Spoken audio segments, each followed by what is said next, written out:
What's going on, everybody? Martha Cross 316 back with another comic book flashback, and today, folks, we are looking at Ultimate Spider-Man issue number 61. And today's title is Carnage Part 2. And today, folks, we're going to see the progression of the storyline. We still haven't seen the first appearance of Carnage yet, but we're going to see exactly how everything progresses here with this storyline as we're into Part 2 now. We see that Peter Parker is running late for school. Aunt May is trying to wake him up, but it looks like Peter has come down with a fever here, and he is definitely sick. He's not actually making this up for once.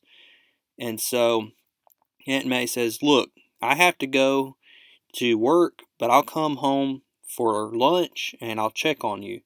And she tells Gwen that Gwen needs to go get Peter Parker's homework. Gwen goes and checks on Peter, and she's like, "He's sick? Dude, you're really sick?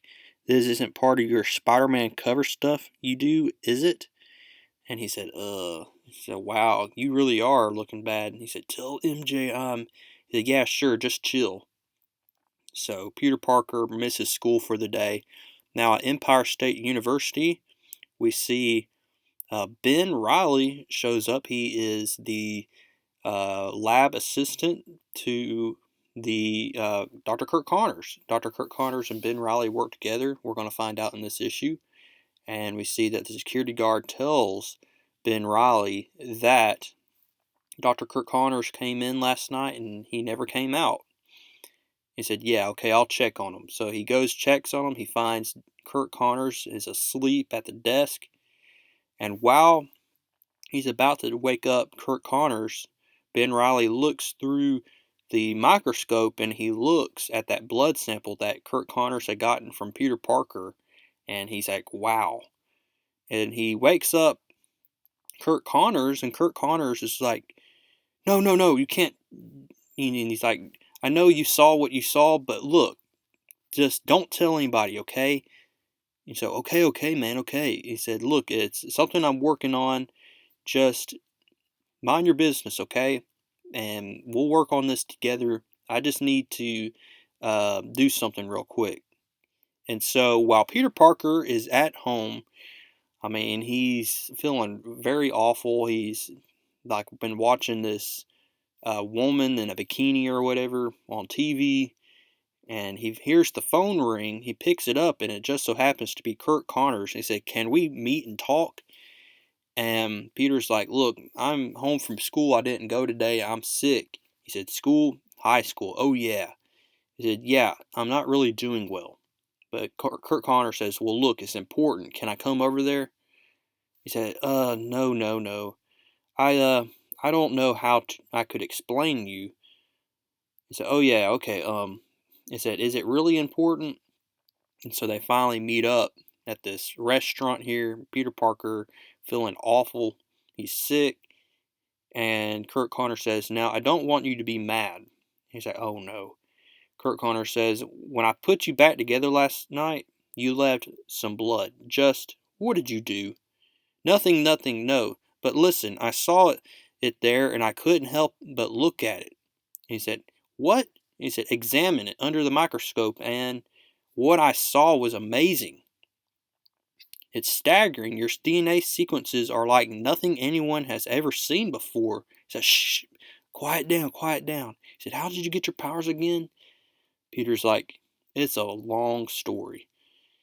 He said, I know you're quite the little science whiz. Does this make any sense to you? That is a normal person's DNA strand sequence, and that's yours. Whatever made you, however you became you, this is an amazing scientific find." And so what Kurt Connors has to give to Peter Parker today and what he's discovered is that he wants to work on this blood sample, and if he can run some tests, he might find a cure for cancer, for Alzheimer's, Parkinson's, diabetes, you name it. Peter Parker's like, "Look, my dad, before he died, he dedicated his life to curing cancer, and he's responsible for creating Venom." But Kurt Connors is like, "Look, I know what your dad did, but this is different, okay? we're going to be working on your own blood, and we might find a great discovery here if we keep experimenting. He said, look, I just came to ask for your permission. I don't want to do anything behind your back. So Kurt Connor's like, can I get your permission? He said, look, it'll be our responsibility. We'll cut it right down the middle. If I find nothing, well, that's ours too. I don't believe in fate, but there has to be a reason you and I have found each other. So Peter Parker thinks about it, and he agrees. So 2 months later, we find Spider-Man is fighting the Punisher. And it's funny here that we see the first appearance of the Punisher, at least in this series. And what's unique about this Punisher is that Punisher's family was killed by policemen, which is interesting. And that Frank was actually a part of the police force. He wasn't actually in the military, in this universe at least. So that's pretty unique. We see that Spider-Man definitely needs to go to the restroom. It's pretty funny. And you see that once again, Punisher is just like his normal self in the other universe. He tries to kill bad guys who break the law, but Spider-Man is not about killing. And so he beats up the Punisher here. And then we see this other guy here, this villain. He tries to get away with this money here, but we see the cops arrives, and they're going to collect both the Punisher and this other guy. I can't remember who this guy is. I think he's Slide or something, Slip and Slide. I don't know who this guy is, but anyway, he might be the Boomerang. I'm not sure. But anyways, here we see Spider-Man is going to notice he has a cut in the back of his costume here. So he's going to run by Kurt Connor's office here, or his lab, and get his back healed up a little bit with stitches. He says that his girlfriend, Mary Jane, is not too keen on stitching people up. She gets a little squeamish about it. And we see that Kurt Connor's now 2 months later, after having that discussion with Peter Parker, being a little secretive here, and we don't know exactly why.